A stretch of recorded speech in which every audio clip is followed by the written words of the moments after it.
Quanto à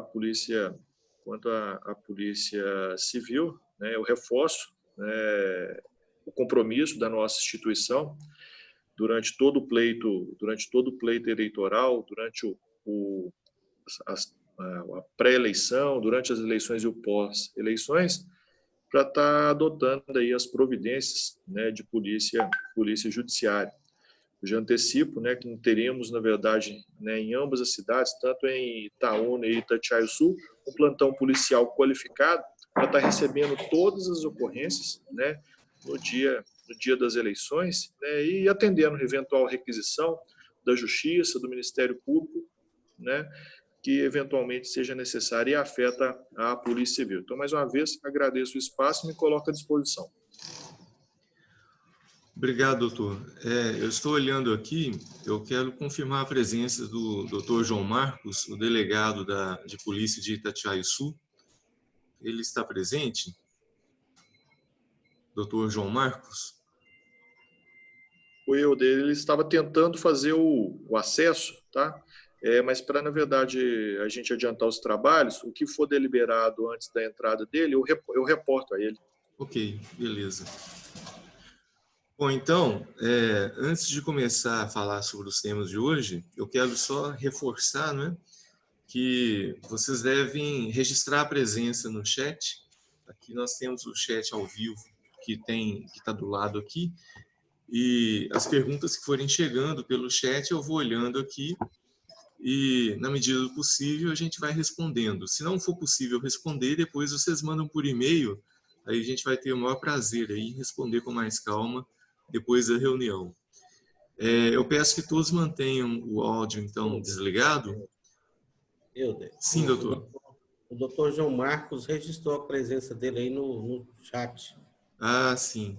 Perfeito, perfeito. Então, doutor, se o senhor quiser falar alguma coisa, sinta-se à vontade. Eu não sei se o áudio dele está ligado. Bom dia a todos. Ah, sim. Você está ligado? Está escutando? Perfeito, doutor. Pode falar. Vou cumprimentar a todos aí, né? Disposição aí para o que precisar aí para o êxito dessa reunião. Bom dia a todos aí. Obrigado, doutor. Bom, então vamos dar início aqui. A gente tem muitos temas para falar hoje. Eu vou passar para vocês algumas informações importantes sobre o registro de candidatura e também sobre a propaganda eleitoral, crimes eleitorais e prestação de contas. Minha câmera está meio torta aqui, não consegui arrumar ela, mas começando então com o registro de candidatura, né, para a gente não nos delongarmos muito, eu queria dizer para vocês, antes de tudo, que as coisas que eu vou falar aqui, elas estão na resolução de registro de candidaturas, né? Eu estou com ela aberta aqui. É a resolução 23.609 de 2019. As questões de propaganda eleitoral estão na resolução 23.610 de 2019. As questões sobre as convenções partidárias na resolução 23.623 de 2019. Eu sei que a resolução são grandes, né, às vezes um pouco confusas.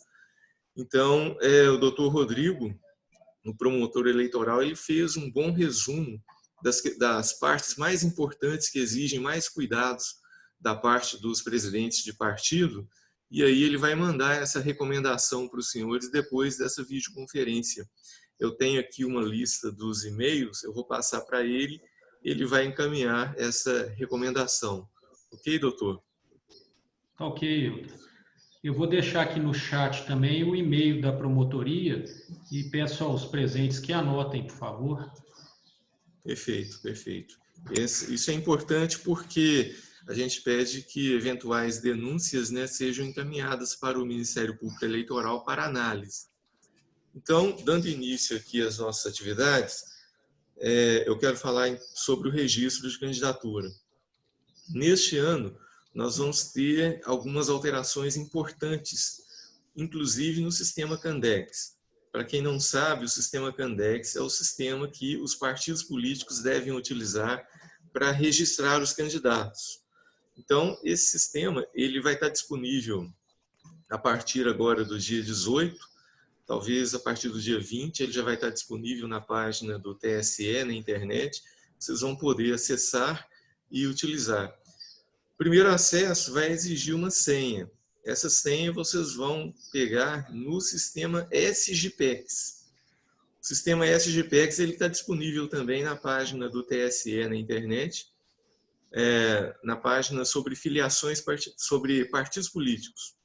É o sistema de gerenciamento de partidos políticos. Lá vocês vão acessar e pegar a senha para utilizar o CANDE. Qualquer dificuldade em relação a essa senha, vocês vão resolver com o diretório regional do partido. Então, não vai ser o cartório eleitoral que vai gerenciar esse fornecimento de senhas. Por que que isso acontece? Porque o diretório estadual pode avocar, né, essa atribuição e pegar a senha para eles utilizarem lá. Ou então delegar isso para os diretórios municipais, que é o que normalmente acontece. Então, qualquer questão aí envolvendo essa senha, qualquer dificuldade, vocês vão se reportar ao diretório estadual do partido. Mas eu creio que isso não vai ter problema, vocês não vão ter problemas com isso, porque eu já testei aqui, já fiz todos os testes necessários e os dois sistemas, tanto o SGPEX quanto o CANDE, estão funcionando normalmente. Apesar do CANDE ainda não estar acessível para vocês, ele já está acessível para mim. E eu já fiz todos os testes. É um sistema muito intuitivo, muito fácil de usar, vocês vão gostar muito. E, mesmo assim, mesmo para quem tiver alguma dificuldade, eu pesquisei aqui na Justiça Eleitoral e o TRE de Santa Catarina fez o melhor vídeo instrutivo sobre isso, sobre o Candex. Eles colocaram lá um passo a passo, mostrando as telas do sistema Candex. Vocês vão ver que é muito simples. Então, eu recomendo que vocês... É um vídeo de 15 minutos, 10, 15 minutos, pequenininho, mas que mostra com muita propriedade, com muitos detalhes, a utilização do sistema Candex. Depois eu vou mandar para vocês o link para esse vídeo. É do TRE de Santa Catarina. Uma outra coisa que eu quero chamar a atenção é que nós estamos com as eleições adiadas para novembro. Então, é a primeira vez, acho que na história, né, que nós temos aí um adiamento de uma eleição no curso do processo eleitoral. Então, o processo eleitoral já havia começado, alguns prazos já haviam passado, né? Por exemplo, aquele prazo de afastamento de quem exerce funções comissionadas, foi 6 meses antes, em abril, já tinha passado, e esses prazos que então já venceram, eles permanecem vencidos, eles não foram reabertos. E isso é importante que vocês saibam. Agora, os prazos que ainda estavam por vencer, eles foram prorrogados, como, por exemplo, o prazo para os servidores públicos se afastarem. Eu recebi muitas ligações também a respeito do prazo de 15 de agosto agora, para os partidos abrirem a conta corrente de campanha. É uma conta específica para movimentar recursos de campanha. Esta conta, ela tem que ser aberta, senão o partido não vai poder receber dinheiro para usar na campanha eleitoral, como, por exemplo, o Fundo Especial de Campanha e outras doações de campanha. Só que esse prazo de abertura dessa conta, naturalmente, eu penso que ele deve ser prorrogado, mas o TSE ainda não publicou o novo calendário eleitoral. Então, nós estamos trabalhando ainda com o calendário eleitoral anterior. E nesse calendário anterior, o prazo era 15 de agosto para abrir essa conta. Então, quem não abrir essa conta dentro do prazo não vai poder receber recursos para utilização em campanha. Se abrir depois, né, depois de aberta a conta, ele já vai poder receber o recurso. Ele vai ter aberto fora do prazo, mas pelo menos vai ter aberto, né, e aí pode receber o recurso. Bom, uma outra questão, uma outra novidade desse ano são as realizações das convenções. Essas convenções para a escolha dos candidatos, elas normalmente eram realizadas presencialmente, né? todo mundo, todos os pré-candidatos interessados compareciam, né, de acordo com as normas do Estatuto Partidário, e lá eles eram selecionados para serem os candidatos oficiais daquele partido político. Neste ano, devido à pandemia, o TSE regulamentou as convenções por meio virtual. Está na resolução 23.623 do TSE. Nessa resolução tem alguns detalhes lá operacionais sobre isso. Né? Como que vocês vão fazer? Né? Ela deixou muito aberto. Vocês vão poder fazer pelo Zoom, pelo Google Meet, ou por qualquer sistema de videoconferência. Vocês podem também definir um critério para fazer a lista de presença. Aqui, por exemplo, na nossa videoconferência, eu pedi para vocês registrarem a presença no chat, né? Aqui ao lado. Quem conseguir já pode registrar aí. Agora, quando vocês forem fazer a videoconferência para a escolha dos candidatos, vocês podem aí escolher outro mecanismo, né? Talvez aí vocês registrem por áudio mesmo, né? Cabe a vocês decidirem como que vai ser feito. O único cuidado que eu peço é que vocês sigam todas as normas do Estatuto do Partido, né? E da Resolução 23.623 e da Resolução de Escolha dos Candidatos, né? Que é a Resolução 23.609 de 2019. Agora, a questão do livro de atas, eu sei que muitos de vocês pediram para o cartório eleitoral rubricar aí um novo livro de atas, né? Todos estavam preparados para isso, só que vocês viram que houve uma alteração nesse procedimento. Além de registrar tudo nesse livro oficial de atas, vocês vão ter que registrar também no sistema Candex. Tem lá no sistema Candex uma ata para vocês preencherem e enviarem para o cartório eleitoral. Então, o que vai acontecer? Vocês vão agendar a convenção de acordo com o Estatuto, vão fazer a convenção de acordo com o Estatuto e as resoluções, registrar a presença, e a ata tem que ser registrada no livro de atas e no próprio sistema Candex. Vocês sabem que os partidos políticos têm um prazo de 24 horas para enviar a ata para o cartório eleitoral. Esse envio da ata pode ser feito pelo próprio sistema Candex. Vocês não precisam enviar a ata fisicamente ou o livro de atas, nada disso. Só preencher lá no sistema Candex e enviar para mim antes dos registros de candidatos, né? Vocês têm 24 horas de prazo para encaminhar essa ata pelo sistema Candex. Então, realizada a convenção, existe um prazo de 24 horas para enviar para mim a ata dela, pelo Candex. Bom, quanto aos DRAPs e aos RRCs, vocês sabem que o DRAP é o documento preenchido pelo partido, né? A demonstração de regularidade dos atos partidários, por meio do qual o partido dá entrada oficial nos seus candidatos. Então, vocês vão ter que fazer um DRAP para os candidatos a prefeito e vice-prefeito e outro DRAP geral para todos os candidatos a vereador. Agora, aquele partido que não tiver candidato a prefeito pode fazer só o DRAP para vereador. O partido que tiver coligado ou que tiver lançado prefeito, né? Vocês sabem que coligações só podem ser feitas para eleição majoritária, né? Então os partidos, para lançar vereador, eles vão lançar de forma isolada. Agora, se o partido tiver numa coligação que lance um prefeito e também tiver lançado de forma isolada os seus candidatos a vereador, ele vai ter que participar do DRAP da coligação do prefeito e ter o seu próprio DRAP de vereadores. Se ele tiver um candidato isolado para prefeito, ele vai ter o seu próprio DRAP isolado para prefeito e o DRAP para todos os vereadores. Isso tudo é feito no sistema Candex. No caso de partido político isolado, o presidente do partido tem legitimidade para assinar o DRAP e todos os RRCs. Agora, no caso de partido coligado, quem vai assinar vai ser o presidente da coligação ou os delegados dela.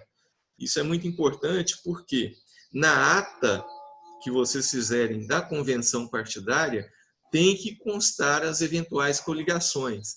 Então, todos os partidos que participarem de uma coligação para lançar o prefeito vai ter que colocar na ata dele, cada partido vai ter que ter mesmo assim sua própria ata, e colocar nessa ata a decisão de se coligar. Então, essa é uma informação importante aí, não tem na resolução, vocês vão ver no Candex quando vocês forem utilizá-lo, e tem naquele vídeo de Santa Catarina, do TRE de Santa Catarina também. É um detalhe aí importante que vocês têm que seguir. Por quê? Porque se eu receber uma coligação de vários partidos para prefeito e um daqueles partidos não tiver constado, não tiver feito constar na ata dele que ele concordou com aquela coligação, então a gente vai ter que oficiar, né, para o partido se manifestar. Então já coloquem direto na ata aí do partido que ele se coligou. O preenchimento do DRAP e do RRC a gente vai falar daqui a pouco.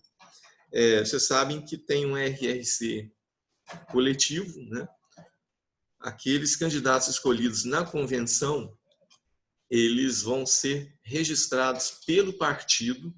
Então, não é o próprio candidato que se registra, é o partido que vai registrá-lo por meio do RRC coletivo. RRC é o requerimento de registro de candidatura, né? Esse RRC é preenchido no Candex após o preenchimento do DRAP.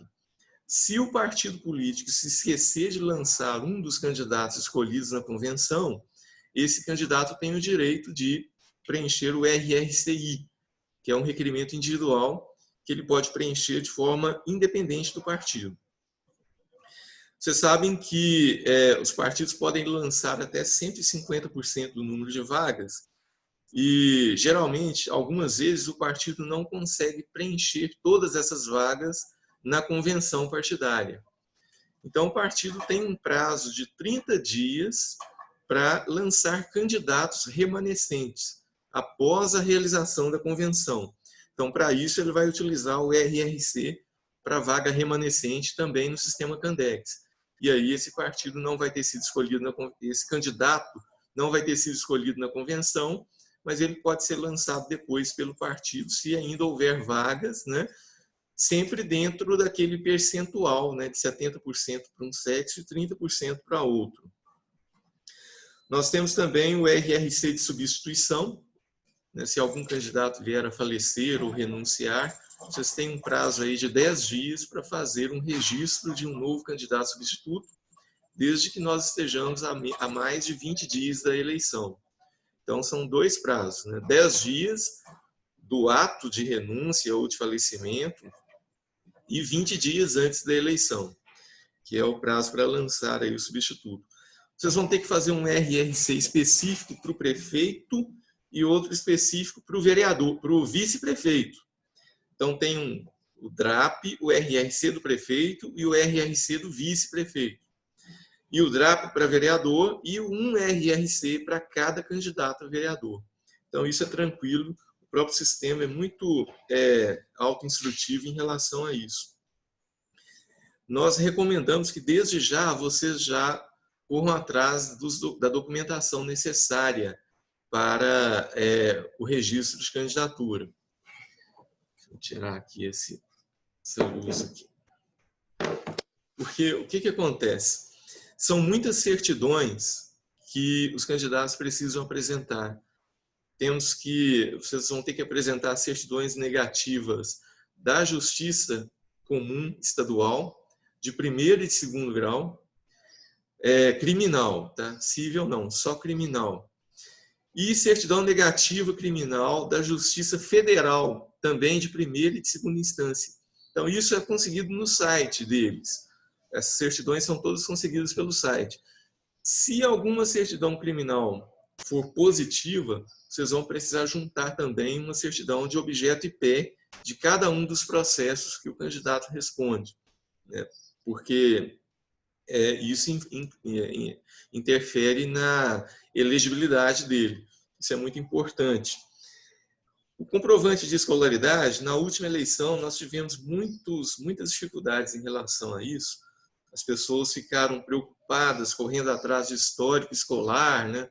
Às vezes a pessoa estudou numa escola de outra cidade, ainda mais agora com pandemia, as escolas estão todas fechadas. eu quero tranquilizá-los. Olha, não é preciso juntar diploma nem histórico escolar. Se vocês juntarem, por exemplo, a carteira de motorista do candidato, pronto, aquilo ali já faz prova de que ele é alfabetizado.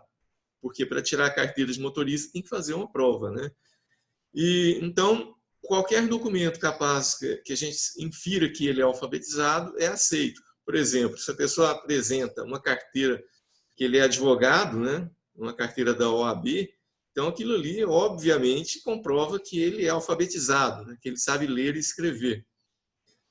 Na eventual hipótese do candidato não ter nenhum documento que comprove isso, ele vai ter que vir aqui ao cartório para a gente fazer um teste com ele. Ele vai escrever na frente de um servidor do cartório um pequeno texto só para provar que ele é alfabetizado. E eu vou certificar no processo que ele fez isso na nossa presença. Então, para evitar que ele tenha que vir aqui no cartório, principalmente por causa da pandemia, né, a gente pede que ele já vá aí colhendo a documentação necessária para comprovar a sua escolaridade. Outra questão que os contadores me ligaram, até o doutor João Marcos, contador, me ligou também, o doutor Varley, é a questão da declaração de bens. Os candidatos não precisam apresentar a declaração do imposto de renda. Se eles quiserem apresentar para se resguardar, pode apresentar, é só juntar no Candex. Mas o que a gente pede é que, mesmo assim, eles preencham no Candex um formulário do Candex constando os bens dele. Lembrando que tudo que for registrado no Candex vai para a internet, é público, inclusive a declaração de bens dos candidatos. Então, muitas vezes, um candidato resolve, por algum motivo desconhecido, não declarar todos os bens que possui, e aí qualquer pessoa, tendo acesso a essa declaração na internet, pode entrar com uma notícia aí até um crime de falsidade ideológica, né? Porque a pessoa não declarou todos os bens que possui. E aí ela pode ficar sujeita a denúncia para o Ministério Público Eleitoral, né? E também uma impugnação no registro de candidatura dela. Então a gente pede muito cuidado dos partidos políticos, até se o doutor Rodrigo quiser me interromper e falar, fique à vontade, doutor. Mas essa é uma questão muito importante e nós tivemos problemas em relação a isso, não na última eleição, mas na penúltima eleição municipal. O candidato apresentou uma declaração falsa e ele foi até réu numa ação penal, né, por falsidade ideológica. É claro que se for um erro, um equívoco, né, a pessoa, se ainda der tempo, a pessoa vai lá, faz uma retificação na declaração, a gente inclui na internet, inclui no processo, não tem problema nenhum, não. Inclusive, a gente pede para que ele, se ele desejar, juntar aí comprovantes a própria declaração do imposto de renda no Candex, se ele desejar, para se resguardar, né? Um dos cuidados mais importantes na hora de preencher o DRAP e os RRCs é em relação ao e-mail, ao celular e ao CEP. Por quê? Porque nós vamos realizar as intimações esse ano por meio além de utilizarmos o mural eletrônico, nós vamos também utilizar o WhatsApp. Eu não sei se vocês viram, mas a resolução do TSE, que cuida do registro e também das representações, regulamentou a intimação dos candidatos e dos partidos pelo WhatsApp. Então, na hora de preencher o DRAP e o RRC, vocês vão colocar lá o celular e conferir bem o número do celular. Por quê? Porque se nós enviarmos esse WhatsApp e esse WhatsApp chegar no número de destino, é considerado intimado e começa a correr o prazo em horas, geralmente 48 horas, se for o caso de propaganda irregular, ou 72 horas, se for para juntar documentos faltantes no RRC. Então, já começa a contar o prazo na hora em que a mensagem chegar no celular do candidato ou do partido. Então, muito cuidado no preenchimento, tanto do celular quanto do e-mail. porque as comunicações vão ser feitas por e-mail, como já é há muitos anos, né? Eu já tenho a lista de e-mails de todos os partidos políticos de Itaúna e de Itatiaia-Sul, e todas as informações eu estou mandando por e-mail para vocês, inclusive a convocação para essa reunião. O Dr. Rodrigo colocou também no chat o e-mail dele, lá da promotoria. Então, nós vamos combinar isso, né? As comunicações nós vamos fazer por e-mail e as intimações vão ser feitas pelo mural eletrônico, que vai estar na página do TRE na internet. Vocês vão ter que acessar todos os dias, porque uma vez disponibilizado lá no mural, já começa a contar o prazo.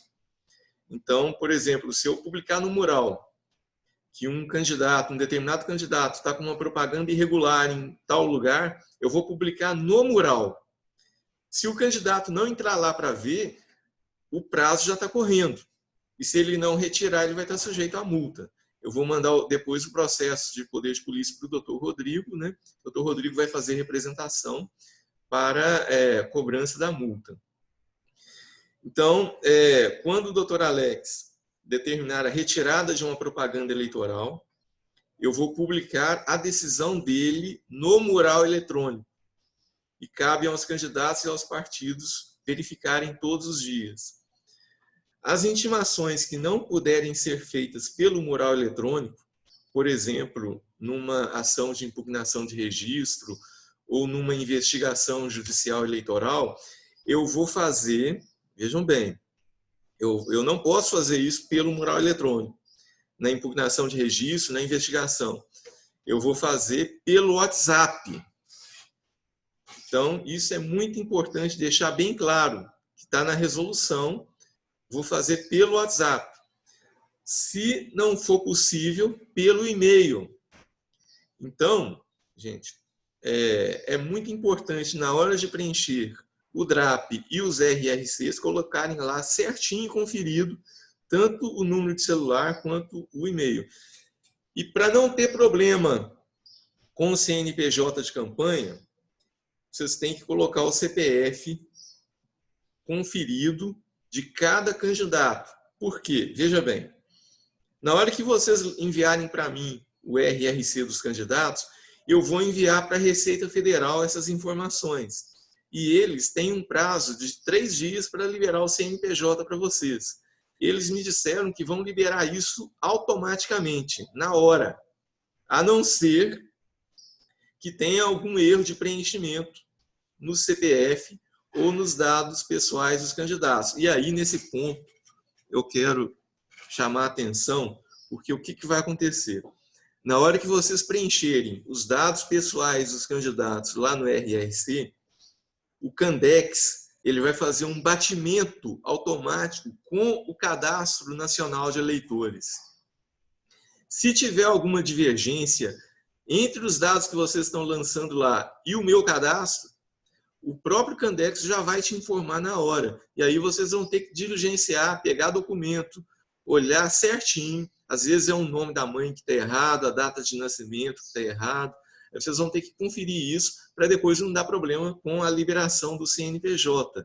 E isso atrasa a campanha do candidato. Porque enquanto ele não tiver o CNPJ, ele não pode abrir a conta bancária obrigatória de campanha, receber recursos, fazer pagamentos, enfim. E essa é uma questão.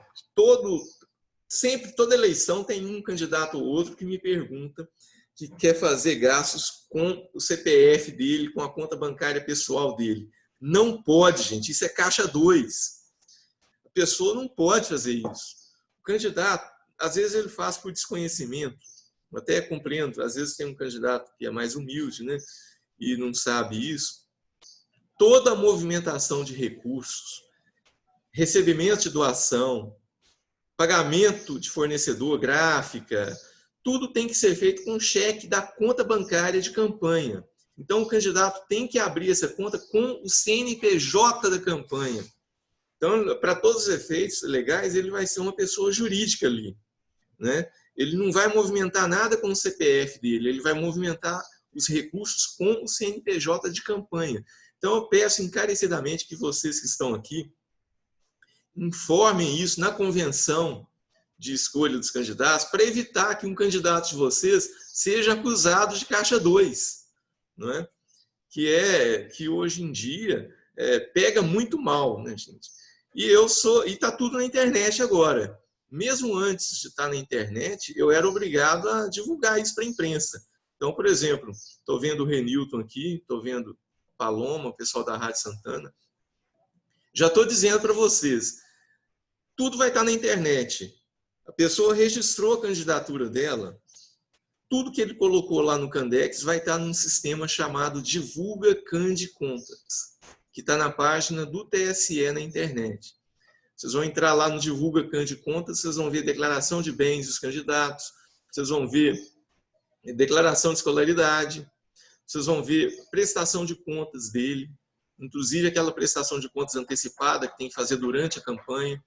Para isso, o candidato já tem que ter um contador e um advogado contratado já antes da campanha, porque o contador já tem que ir lançando os gastos, tem prazo para lançar no sistema. Existe um sistema que se chama Sistema de Prestações de Contas Eleitorais, SPCE. O candidato, todos os candidatos, têm que ter um contador para ir preenchendo os dados nesse sistema durante a campanha. Porque senão depois ele pode ter as contas dele desaprovadas, né? E aí também vai pegar muito mal para o candidato. Então, já tem que contratar o contador e um advogado. Por que o advogado? Estou vendo aqui que a Paloma chegou agora. Bem-vinda, Paloma. Bom, por que tem um advogado? Porque na hora que o partido preencher o DRAP e o RRC e mandar para mim, eu vou abrir um processo no PJE, que é o processo judicial eletrônico. Então, todas as candidaturas e os DRAPs, eles vão ser analisados juridicamente no PJE. E o PJE é acessível na internet. Então, além de acessar o Divulga Cande Contas, onde já tem tudo, a imprensa também pode acessar o próprio PJE, que vai ser o processo onde vai ser analisado o registro de candidatura de todos os candidatos. E também o registro do próprio partido político, ou da coligação, que é o DRAP. Então, o DRAP vai gerar um processo no PJE e cada RRC de cada candidato vai ter seu próprio processo no PJE. Ok, gente? E esse processo a gente pede para o advogado atuar, né? Caso falte algum documento, ele peticione lá e inclua documentos diretamente no PJE. Isso é muito importante. Agora, um outro ponto que eu preciso falar, que pode inclusive gerar um indeferimento de toda a chapa, inclusive isso também está nas recomendações do Dr. Rodrigo, é que se não for respeitado o percentual de candidaturas femininas, toda a chapa vai ser indeferida. Isso está na resolução do TSE, está no artigo 17, parágrafo 6º da resolução do TSE, número 23.609 de 2019. Então, se o percentual não for respeitado, nós vamos naturalmente informar aí, o doutor Rodrigo já vai estar acompanhando também, e o doutor Alex pode, então, analisar aí, e a critério dele, ele pode indeferir toda a chapa, né, que há essa permissão legal. Pode falar, doutor. Você deseja falar, doutor? Sim, especificamente quanto a isso, é bastante comum em determinadas eleições os partidos políticos procurarem cumprir essa regra apenas formalmente, tá? É meu entendimento, e eu farei a aplicação disso nessas eleições, que se o preenchimento for apenas formal para cumprir a norma, e, na verdade, as candidatas femininas não se dispuserem a disputar nada, a chapa toda será indeferida. Só para deixar claro a minha posição a respeito disso. Okay, muito obrigado, doutor. Muito importante aí a sua fala, porque aí já ficam de antemão alertados todos os representantes partidários presentes. Inclusive, a mesma coisa ocorre com aquelas candidaturas fictícias, né? O doutor Rodrigo até citou isso na recomendação dele. Às vezes a pessoa é servidora da prefeitura ou da Câmara e se candidata apenas para ter direito, para gozar aqueles 3 meses de licença remunerada. Então, olha que maravilha, né? A pessoa registra a candidatura, fica 3 meses de férias, recebendo salário, né? E nem se preocupa com a campanha dela. Quer dizer, isso também é uma fraude, é um tipo de falsidade, né? Que sujeita a pessoa a responder uma ação penal por falsidade, além disso, ter sua candidatura indeferida, né?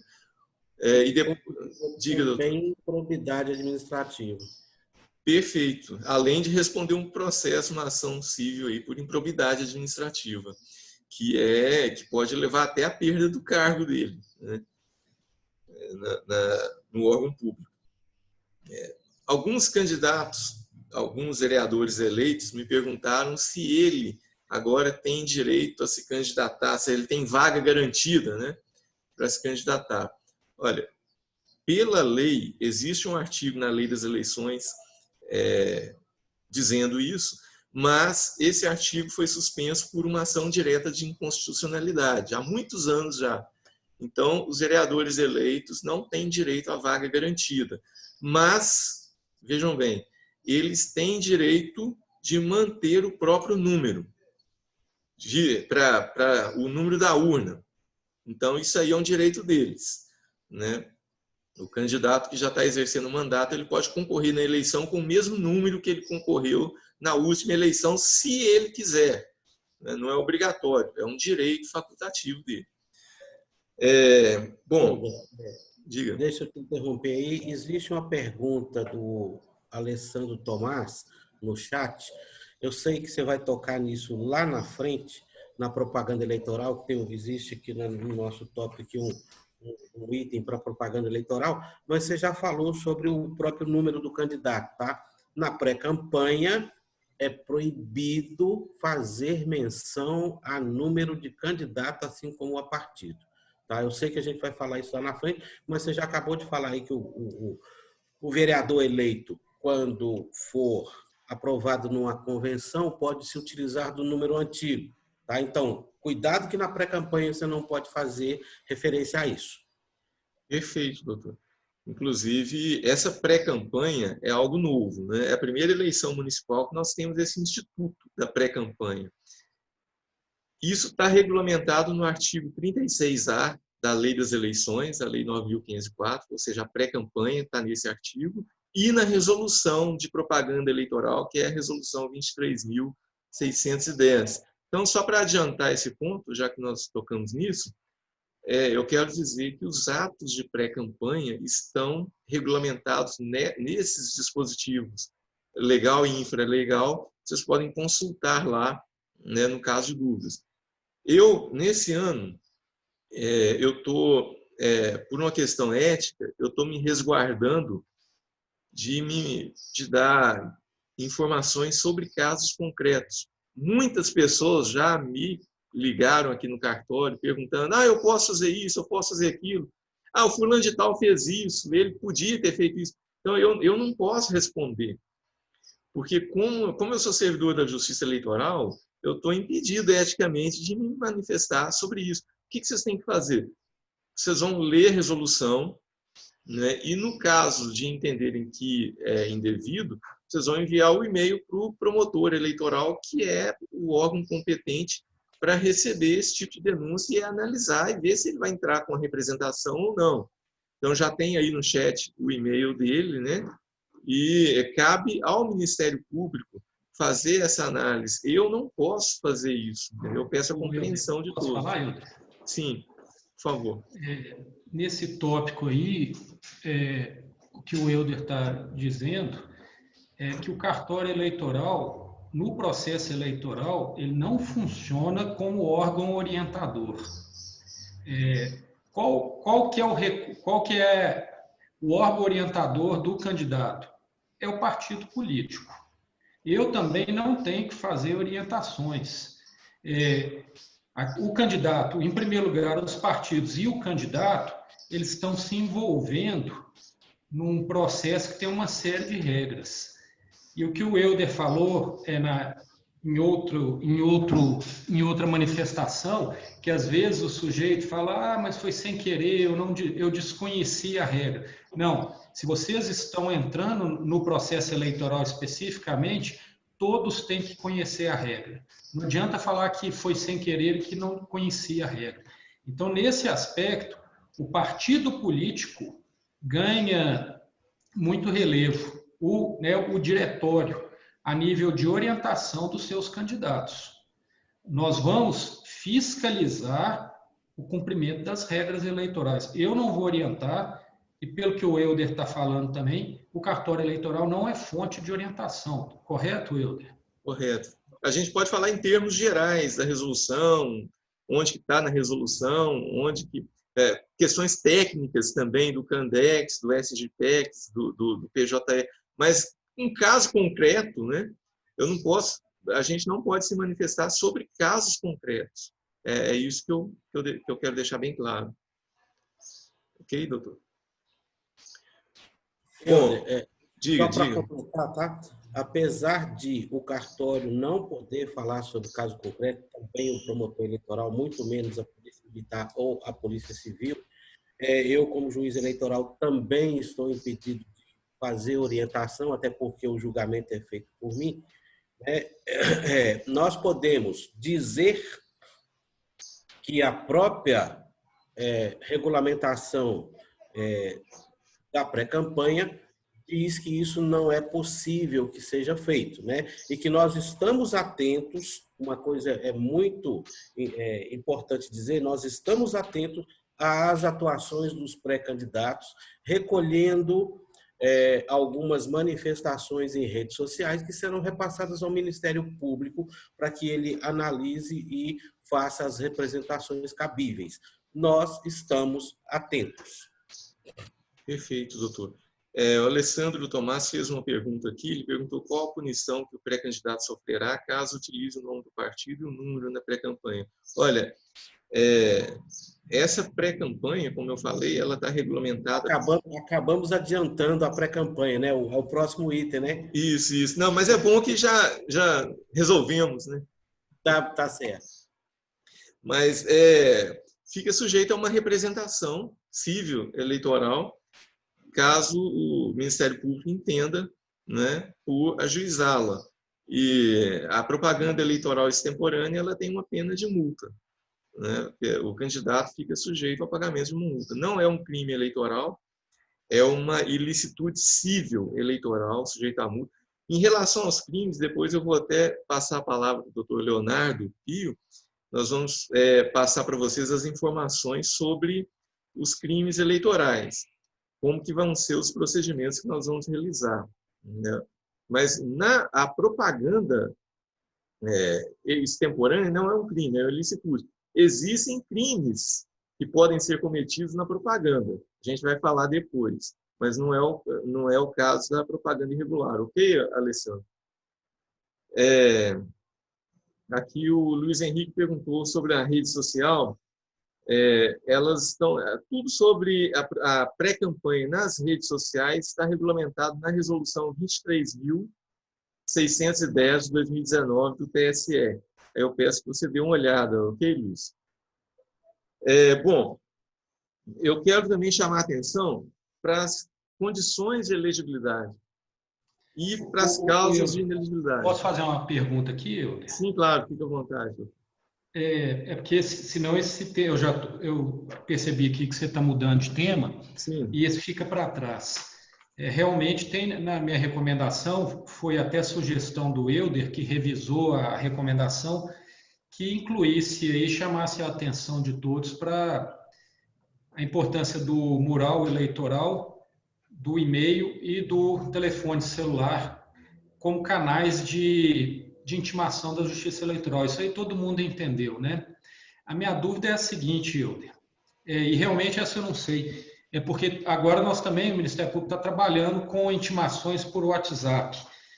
Como que a Justiça Eleitoral vai se apresentar perante as pessoas no WhatsApp? Como que aquela pessoa, ao receber aquela informação, ela poderá saber distinguir se é verdadeira ou é falsa naquele canal, na hora que ela receber o WhatsApp, quais ser, isso eu não sei, eu estou te perguntando porque eu realmente não sei. Como que a pessoa vai conseguir ter garantia que aquilo é uma intimação da Justiça Eleitoral? Muito boa questão, doutor. Olha, o TRE ficou de enviar para todos os cartórios eleitorais um número de celular funcional por meio do qual nós iríamos fazer essas intimações pelo WhatsApp. Só que houve uma questão lá, um problema na licitação, e então provavelmente nós vamos fazer isso por meio do WhatsApp corporativo, ou seja, utilizando o número de telefone fixo do cartório eleitoral, que todo mundo conhece, né? Sabe, 3241-1080. Então, recebendo um WhatsApp desse número, é um WhatsApp da Justiça Eleitoral. Agora, se nós recebermos esse número de celular corporativo, eu vou informar esse número por e-mail para todos os partidos políticos. E aí, vocês recebendo esse e-mail, o e-mail da Zona 140, todo mundo já está cansado de receber, né? Já sabe que... Então, vocês não vão... Se receberem e-mail de outra origem, não é nosso, é falso. Se receber o WhatsApp de outro número, que não seja do fixo do cartório, ou do celular que eu vou passar por e-mail para vocês, também é falso. Então, esse vai ser o mecanismo que nós vamos utilizar para garantir a legitimidade aí das intimações. Ok, doutor? Beleza. Bom, então, passando para o próximo tópico, a questão das condições de elegibilidade e das causas de inelegibilidade. As condições de elegibilidade, eu vou olhar aqui. Então, vocês não precisam se preocupar. Eu vou ver quitação eleitoral, vou ver nacionalidade, vou ver a idade da pessoa, eu vou ver a filiação partidária, se foi feita dentro do prazo. Isso eu vou ver. Então, vocês não precisam juntar certidão de nada disso. Quando chegar o registro para mim, eu e meus servidores aqui, nós vamos olhar um por um para ver se as condições de elegibilidade foram todas cumpridas.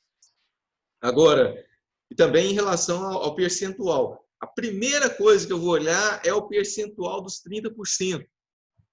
Então, se não cumpriu esse percentual, eu vou falar, beleza, então vamos mandar aqui, vamos intimar o partido para regularizar, porque às vezes a pessoa pode pensar assim, vai que passa, né?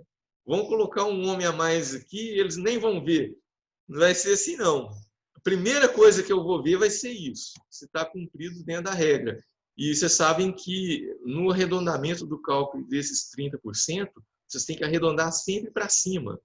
Então, eu até tinha aqui o cálculo, acho que eu joguei fora. Se der, por exemplo, se os 30% der 7,2, então vocês têm que lançar 8 mulheres. Vocês estão entendendo? O arredondamento é sempre para cima no cálculo desses 30%. Se não tiver 8 mulheres, a chapa toda pode ser indeferida. Então, se vocês não encontrarem o número total de mulheres, vocês vão ter que lançar menos homens. Eu até não concordo muito com isso, não, porque eu acho que aí até criou uma nova condição de elegibilidade para os homens, né? Eu acho que as vagas das mulheres deveriam ficar reservadas, mas, enfim, a lei é essa. Se não preencher, toda a chapa pode ser indeferida. Agora, em relação às causas de inelegibilidade, aí a situação é mais complexa. Por quê? Como que nós vamos verificar essas causas de inelegibilidade? Quero que vocês prestem bastante atenção agora. Vocês vão juntar em todos os requerimentos de registro de candidatura as certidões negativas da primeira e da segunda instância, Justiça Federal e Justiça Comum, como eu falei. Mas eu também vou conferir aqui. Então, por exemplo, uma condenação criminal eleitoral ou cível eleitoral, vocês não vão juntar, mas eu vou ver aqui. Então, no meu sistema, até ontem mesmo eu estava conversando com o Dr. Rodrigo sobre isso, a respeito disso, falei com ele que eu tenho em meus registros, no Cadastro Nacional de Eleitores, todos os nomes dos candidatos e as ações nas quais eles foram condenados e o registro de inelegibilidade de todo mundo aqui comigo.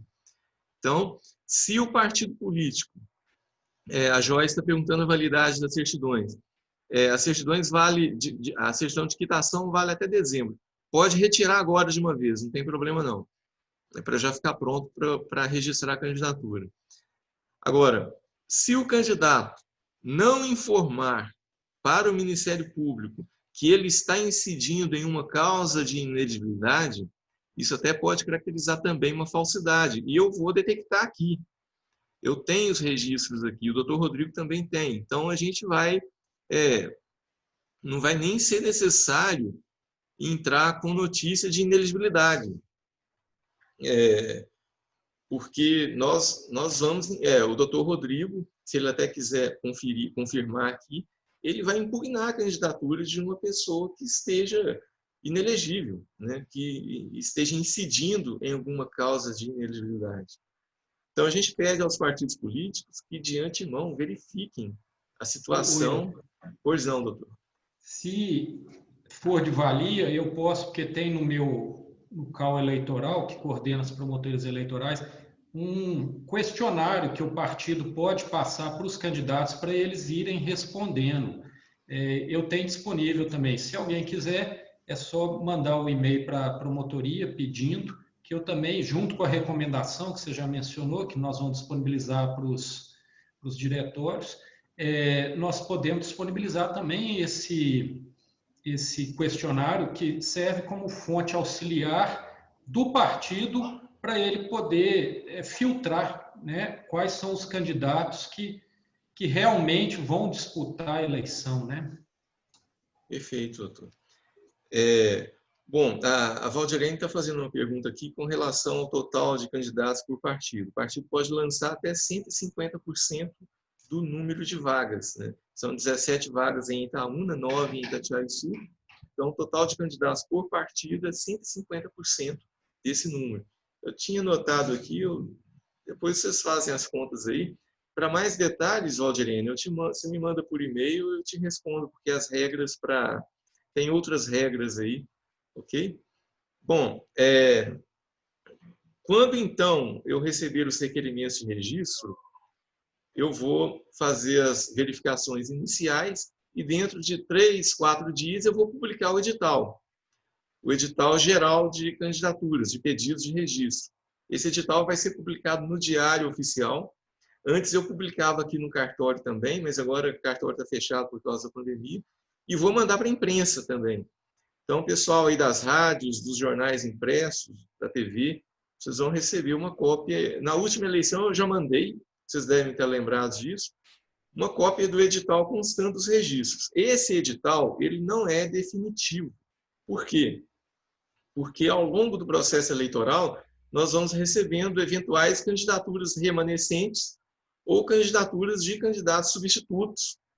Então, é um edital inicial que serve para quê? Se um candidato, um pré-candidato, que tiver sido escolhido na convenção, não estiver constando nesse edital, ele tem o direito de entrar, então, com o RRCI, que é o registro individual. Então, os candidatos vão ter essa oportunidade aí de se registrar, né?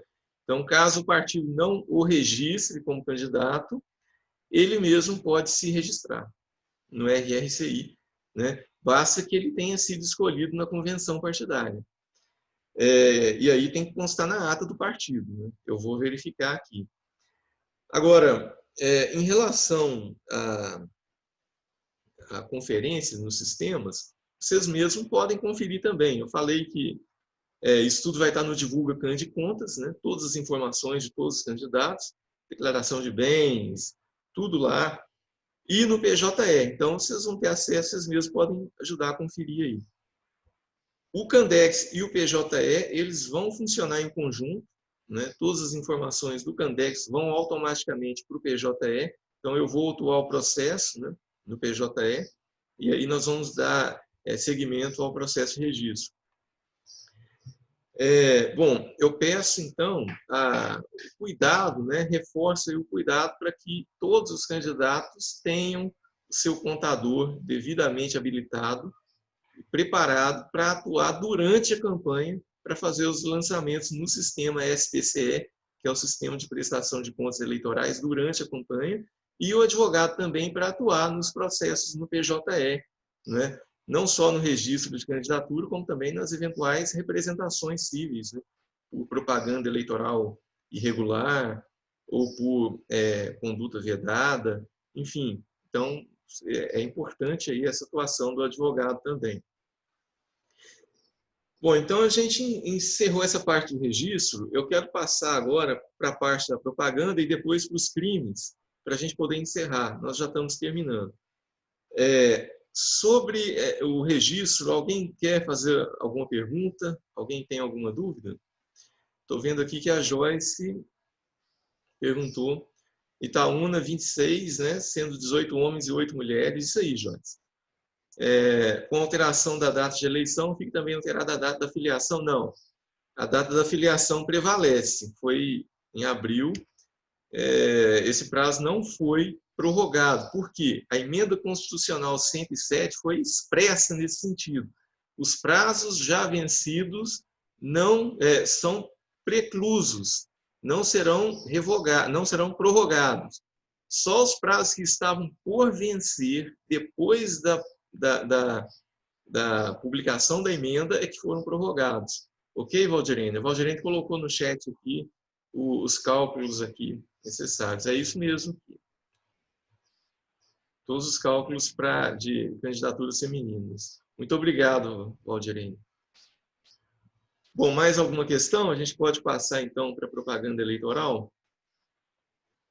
Beleza. Bom, sobre a propaganda eleitoral, vocês vão, primeiro de tudo, antes de tudo, ler a Resolução 23.610 de 2019. Por quê?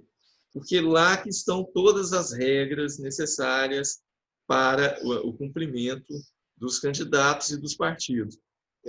Na última reunião que nós fizemos, eu estava até conversando com o Major Alexandro, ele está aqui na reunião conosco, e até falei com ele que, no caso de alguma propaganda eleitoral irregular, como não é um crime eleitoral, ele pode só fazer um REDS lá, um registro lá e mandar para o cartório eleitoral dar andamento no poder de polícia, né? O doutor Alex vai analisar e vai mandar retirar se for o caso. Agora, o major ele vai atuar mais fortemente nos casos dos crimes eleitorais cometidos durante a propaganda. Por exemplo, aí a pessoa arrancar a propaganda de outro candidato, ou calúnia, injúria, difamação, aí o major já vai atuar e pode, inclusive, efetuar a prisão em flagrante, né? E aí nós até já acertamos com o delegado, doutor Leonardo, né, os procedimentos a serem realizados em relação a essas prisões, tanto antes, durante o processo eleitoral, quanto as prisões eventuais no dia das eleições. A Carla está perguntando se ainda é permitido material impresso. Sim, é permitido, mesmo com a Covid. Não houve nenhuma proibição disso, não. Todas as propagandas eleitorais que estão permitidas e regulamentadas na Resolução 23.610 de 2019 estão valendo. Até vou falar de algumas aqui. É claro que antes de começar a propaganda, diga, doutor. Exceto na pré-campanha. Exatamente. Exatamente. A pré-campanha tem a regulamentação própria, né, como eu falei, que é o artigo 36A da Lei das Eleições e o artigo 2º aí da Resolução 23.610. Aqui, o Luiz Henrique está perguntando sobre os comitês, eles vão ser permitidos, estão regulamentados na própria Resolução 23.610, e vocês vão ter que informar o endereço deles no DRAP, entendeu? Isso aí é importantíssimo, né? Foi até bom essa pergunta aí do Luiz Henrique Machado, porque há essa informação, esse campo no DRAP e no RRC para o candidato informar o endereço do comitê de campanha dele, né? Porque o comitê ele tem regras especiais para propaganda eleitoral, que estão na Resolução 23.610. Aí, quais são os meios permitidos? Né? Vocês sabem, né? Os panfletos, adesivo, né? De até meio metro quadrado nos veículos ou nas janelas de casas residenciais, particulares. Não pode em bem público, em veículo público, em prédio público, não pode, tem que ser particular, com a anuência do proprietário, não pode ser pago. Agora, esse adesivo aí de meio metro quadrado, ele não pode ser justaposto, né? Às vezes a pessoa coloca 2, 3 adesivos um ao lado do outro, aí não pode, né? O tamanho máximo é meio metro quadrado, exceto aquele adesivo no para-brisa traseiro dos veículos, que aí pode ocupar todo o para-brisa. Os demais, só meio metro quadrado. E, no caso de descumprimento, o candidato ou o partido vai estar sujeito à representação por propaganda eleitoral irregular. Notem que, nesse caso, não é uma propaganda ilícita, né? É uma propaganda lícita, mas está fora dos parâmetros, então é considerada irregular, sujeita à multa. Na última eleição, muitas pessoas foram condenadas a essa multa, pessoas que nem eram candidatas, eram proprietários de casas particulares que colocaram propaganda eleitoral fora do tamanho permitido e aí foram condenados à multa. Muitos candidatos também foram condenados, estão pagando multa até hoje.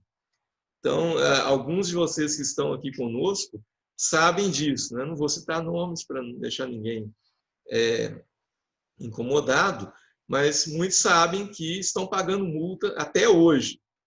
Então, vocês podem pensar assim, o fulano de tal fez isso naquela casa lá e não aconteceu nada com ele. Aconteceu sim. O processo está em andamento aqui e está pagando multa. E a multa é alta, é cara. Então, muito cuidado aí, vamos instruir direitinho os candidatos de vocês quanto a essas regras, para depois o candidato não ficar em cima de vocês querendo que vocês paguem essa multa para eles. Agora, essa eleição, eu acho que vai ficar, a grande parte da propaganda eleitoral vai ficar na internet mesmo, né? Nas redes sociais e nos sites no próprio site do candidato ou no WhatsApp, né? Na internet, vocês sabem que o candidato pode fazer propaganda em blog, no Facebook, no Instagram, em todas as redes sociais, dentro do período permitido. E também ele pode ter um site próprio dele, um site da campanha dele, mas ele não pode fazer propaganda eleitoral em sites comerciais. Tem CNPJ comercial, por exemplo, sites de notícias, né? Um site de uma loja, isso aí não pode. A exceção, e aí existe uma exceção importante, eu quero a atenção dos proprietários de jornais impressos de Itaúna. Eu sei que estão aqui conosco Jornal Espaço, Jornal Folha do Povo, a Beatriz, acho que eu não sei se ela entrou, da Gazeta. Bom, o jornal ele pode fazer a propaganda eleitoral, né, naqueles moldes que vocês já sabem, né, 1/4 de página, 1/8 de página, 10 anúncios no máximo por candidato. Mas esse jornal pode ser reproduzido na internet, né, e nas redes sociais ipsis literis, ou seja, da forma que ele foi publicado fisicamente, impresso fisicamente em papel, ele pode ser divulgado na internet. Então, essa é uma exceção à regra aí de proibição de fazer propaganda em sites com CNPJ comercial. O Matheus Ramos está perguntando se o horário eleitoral gratuito vai seguir da mesma forma que 2016. Sim, vai ser igual a 2016. Eu vou fazer o sorteio, vou passar as regras aí de mídia, vamos escolher a emissora geradora, tudo igual foi a última eleição municipal. Dá muito trabalho, né? Dá trabalho para o cartório também, gente. Eu sei disso, mas nós vamos ter que nos reunirmos, né, para a gente definir as regras aí depois. Vamos ter que fazer uma outra videoconferência para definir essas regras aí da propaganda eleitoral nas rádios e na televisão. Então, vocês já estão de antemão sabendo que nós vamos ter uma outra videoconferência sobre isso. Foi até bom o Matheus Ramos comentar sobre isso. A Cláudia está perguntando sobre impulsionamento nas redes sociais. Não é permitido impulsionamento por qualquer um, só pelo próprio candidato, né, seguindo as regras da Resolução 23.610. Esse impulsionamento é diferente da divulgação em massa. Qual a diferença? O impulsionamento, a pessoa contrata o impulsionamento na própria rede social. Então, por exemplo, o Facebook, ele põe a postagem no Facebook e contrata o Facebook para impulsionar aquela publicação dele. Então, o próprio candidato contratou o Facebook. Ninguém mais pode fazer isso, só o próprio candidato. Agora, a divulgação em massa é quando ele contrata robôs, né, ou hackers, ou ele mesmo faz divulgação com mecanismos de disparo em massa de propaganda eleitoral. Isso não é permitido. Também não é permitido comprar listas de e-mails de lojas, né? Às vezes o candidato vai lá numa loja e me vende a lista de contatos que vocês têm. Isso não é permitido. Ele pode ter a sua própria lista de contatos, mas ele não pode negociá-la e nem comprar de terceiros, né? Ele não pode lançar isso como gasto de campanha, né? Porque se ele fizer isso, ele está incidindo aí numa proibição. Ok, gente? Ficou compreendida aí a diferença entre o impulsionamento e o disparo em massa? Luiz Henrique, coloca um ok aí para a gente saber.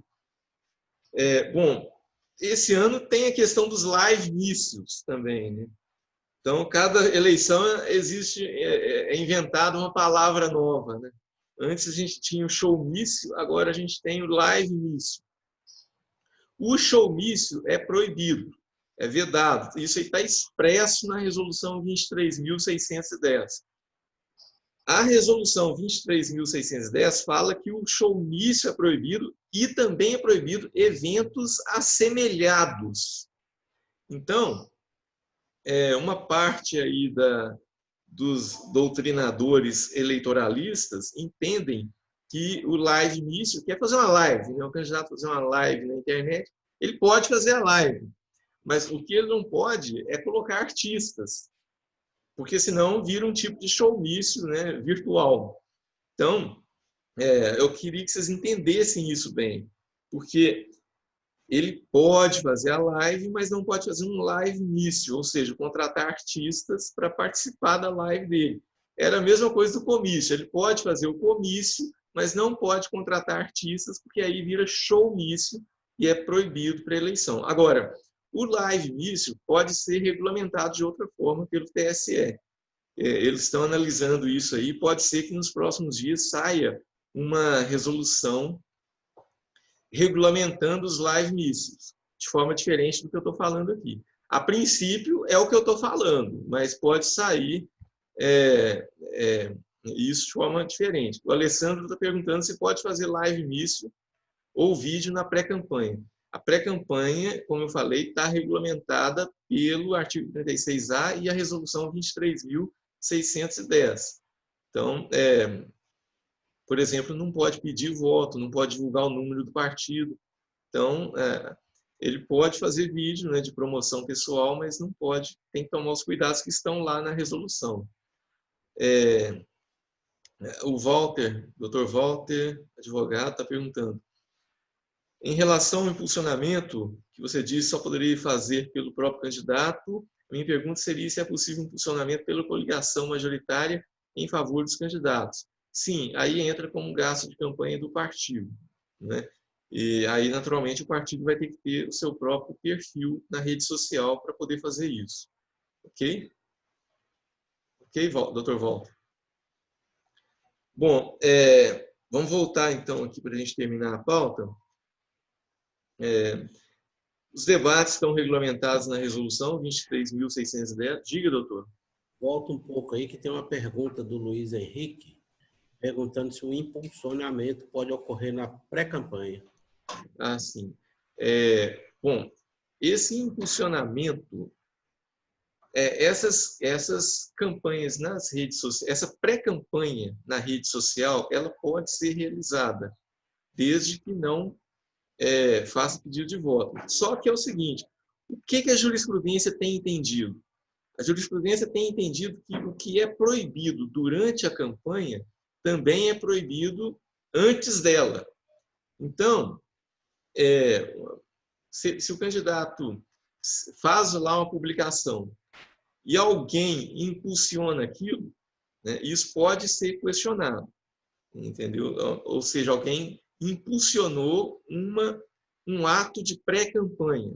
Se o próprio candidato impulsionar aquele ato de pré-campanha, como isso seria permitido durante a campanha, a parte da jurisprudência entende que ele também poderia impulsionar na pré-campanha. Mas isso é jurisprudencial. Se houver uma representação em desfavor do candidato que impulsionou algo assim, o Ministério Público vai avaliar, né, se entra com a representação, e o doutor Alex vai avaliar se aquilo ali caracteriza ou não uma ilicitude civil de pré-campanha. Ok, gente? É uma coisa que não tem na lei, né? A gente fica dependendo da jurisprudência. Diga, doutor. Obrigado. O que fica claro é que o TSE não consegue regulamentar tudo quanto é tipo de situação, porque a dinâmica da propaganda vai mudando, né? Estou falando agora com as redes sociais, e tem a criatividade das pessoas também. O que a pessoa tem que ter em mente é que ela não pode querer achar uma outra forma de fazer aquilo que não pode. Isso a gente vê muito na propaganda eleitoral. Então, basta se ater ali à regra e ao objetivo da regra.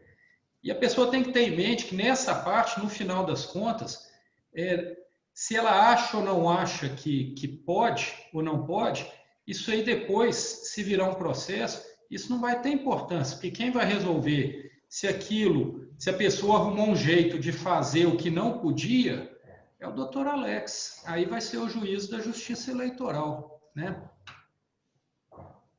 Perfeito, doutor. Muito obrigado aí pelo esclarecimento. Então, para a gente finalizar aí a parte... Diga, doutor. É muito interessante para que os candidatos tenham uma campanha mais tranquila, ter conhecimento da forma de agir de quem vai julgar. Tá? Eu não posso falar a respeito do TRE quanto a recursos eleitorais, mas na 140ª zona, o meu entendimento o que é permitido na campanha também é permitido na pré-campanha.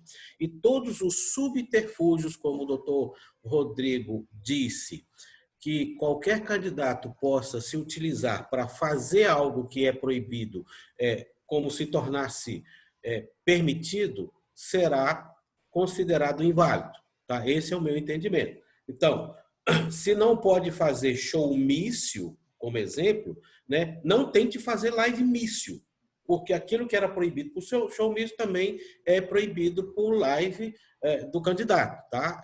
Eu vou agir dessa forma. Daí para frente, quanto a recursos eleitorais, eu não posso falar nada, tá? Mas fiquem tranquilos quanto a isso. Eu gosto de ser bem claro na forma que eu vou trabalhar. Ok, doutor. Isso essa manifestação é muito importante. Todos que estão ouvindo isso já estão, então, de antemão alertados, né? Agora, para finalizar essa parte da propaganda eleitoral, e nós podemos falar rapidamente sobre os crimes, eu quero dizer só algumas coisas aqui rapidamente. Primeiro, não é permitido o telemarketing, né? Nunca foi permitido o telemarketing.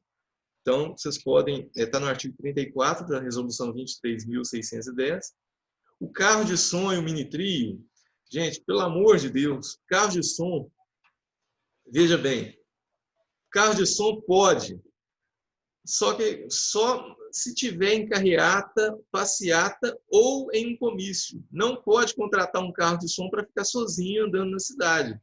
Além de incomodar todo mundo, ser propaganda eleitoral muito chata, muito desagradável, né? É irregular. Então, eu queria que vocês já instruíssem os candidatos dos partidos de vocês para não contratar carro de som, a não ser se for fazer uma carreata, uma passeata ou um comício. Aí pode ter lá o mini-trio até 20.000 watts, né?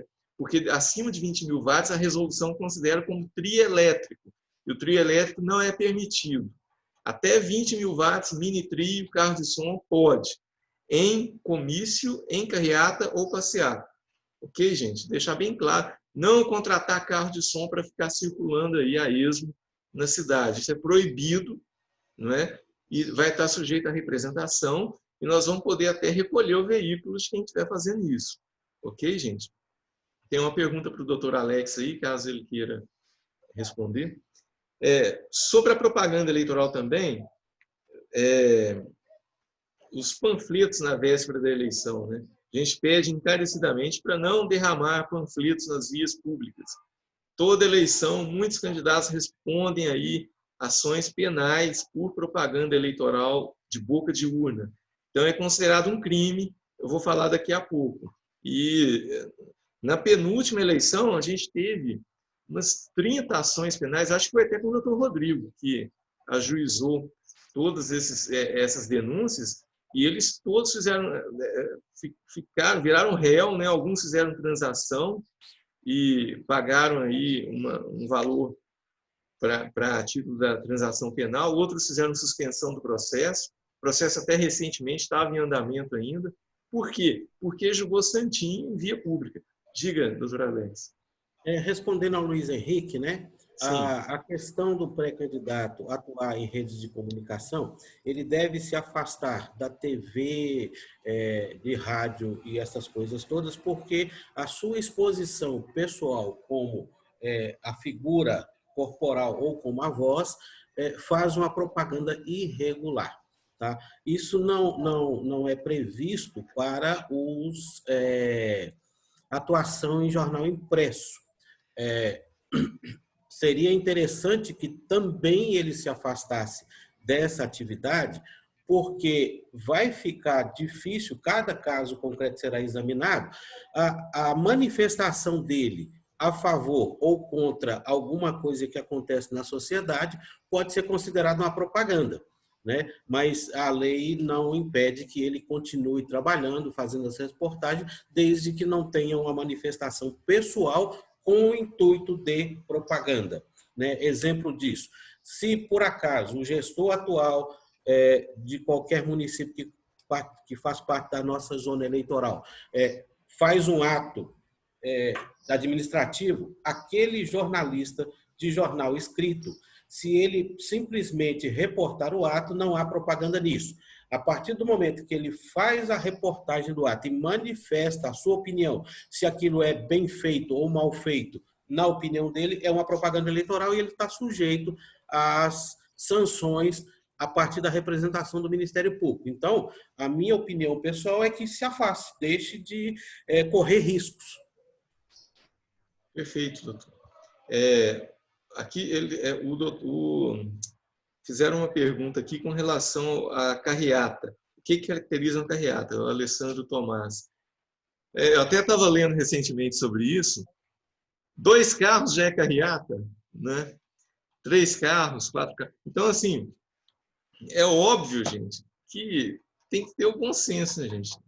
2 carros não é uma carreata. Carreata são vários carros, né? E para ser vários tem que ter pelo menos uns 4 ou 5, né? No mínimo, né?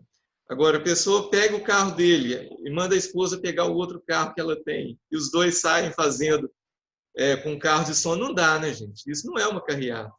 Né? A carreata pressupõe a participação de várias pessoas, né? Com vários carros, né? Circulando pela cidade. E aí, a gente pede até para informar o major Alexandro antes do trajeto, né? Para evitar que outra carreata no mesmo dia não ocorra nenhum atrito, né? Ok, gente? Diga. Só respondendo ao Renilton, Renilton, não.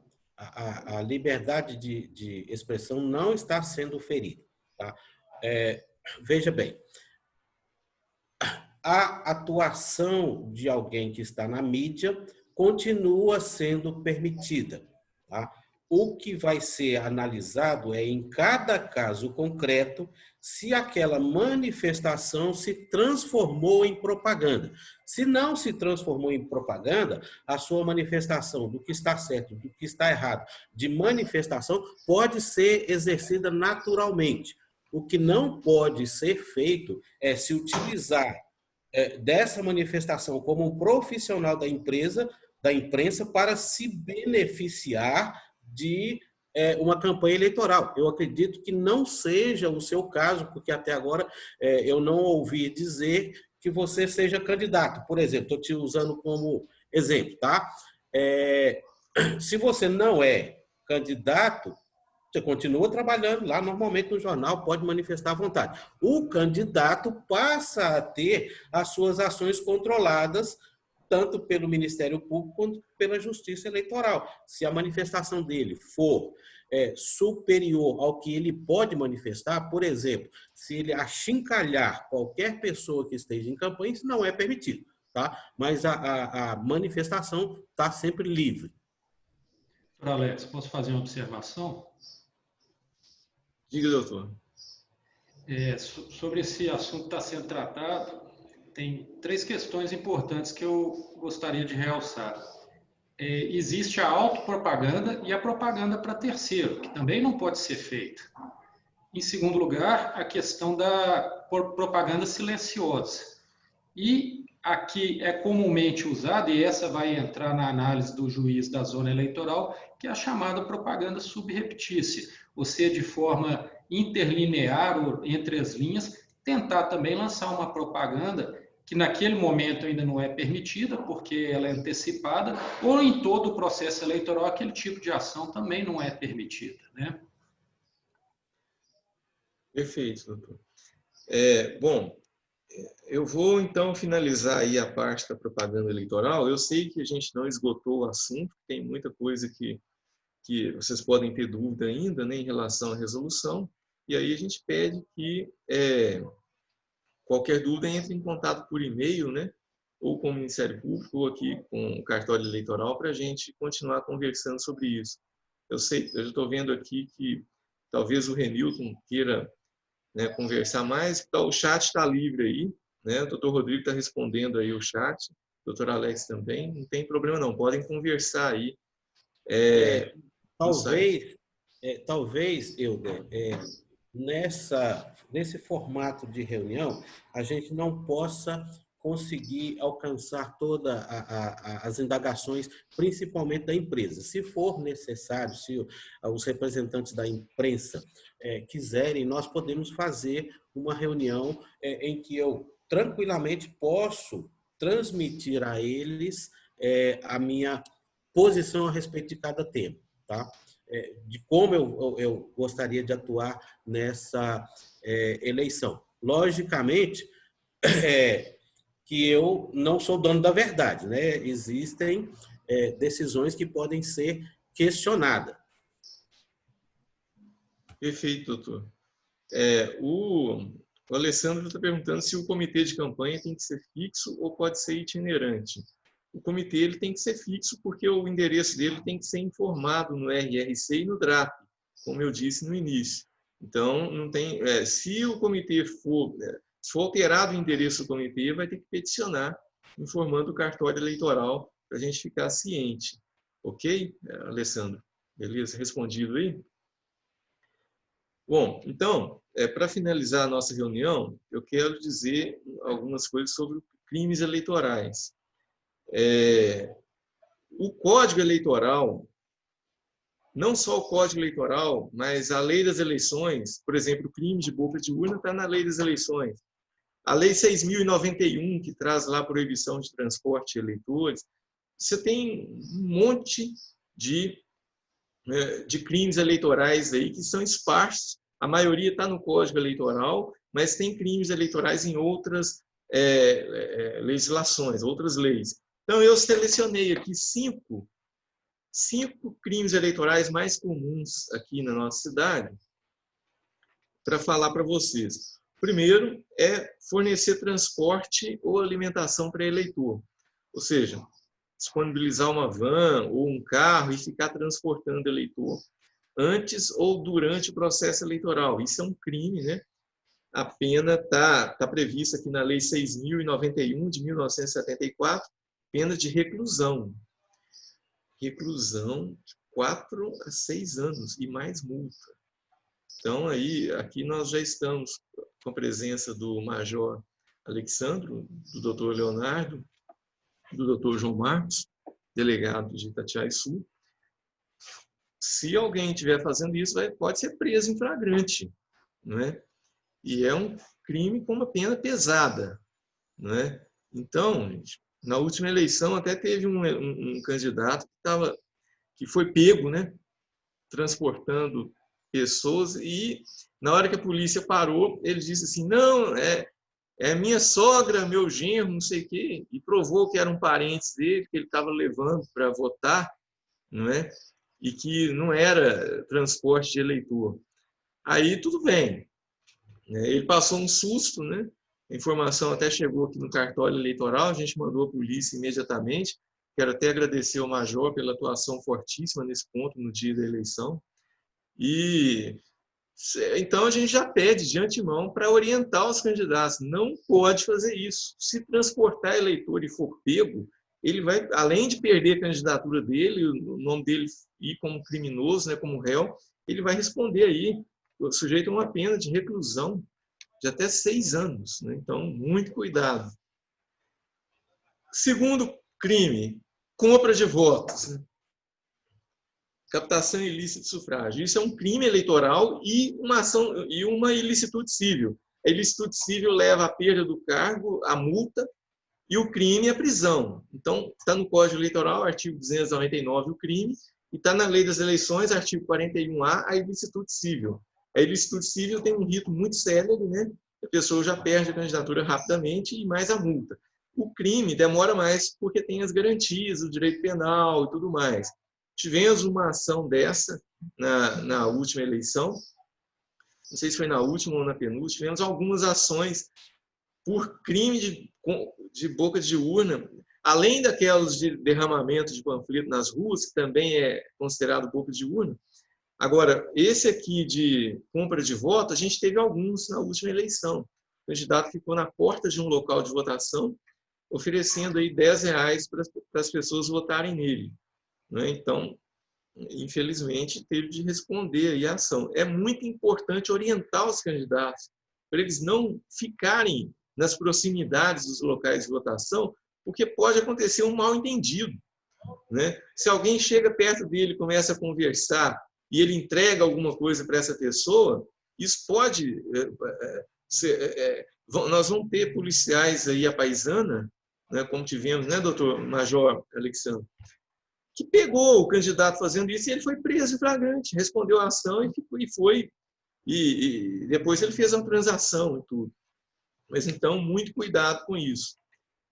E outro crime mais comum de todos, talvez, é a calúnia. São 3, né? Calúnia, injúria ou difamação. E aqui eu não estou falando da calúnia, da injúria e da difamação comum do Código Penal. Não é esses crimes. Estou falando da calúnia, injúria e difamação do direito eleitoral, que está previsto no Código Eleitoral. Aí, se o candidato for denunciado por ter feito isso, então, calúnia é imputar a alguém um ato criminoso, dizer que alguém cometeu um crime sem ele ter cometido. Injúria é você, né, ofender uma pessoa. E a difamação é falar alguma coisa que depõe contra a boa reputação. Né? Me corrija aí, doutor Rodrigo, se eu estiver falando bobagem. Tá certo, né?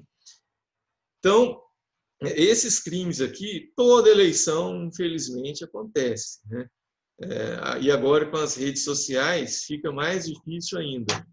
Eu queria que vocês orientassem seus candidatos para não, se eles forem vítimas de um crime desse, para não retrucar. Né? Procurem os meios legais, né? Façam a denúncia e a gente vai apurar.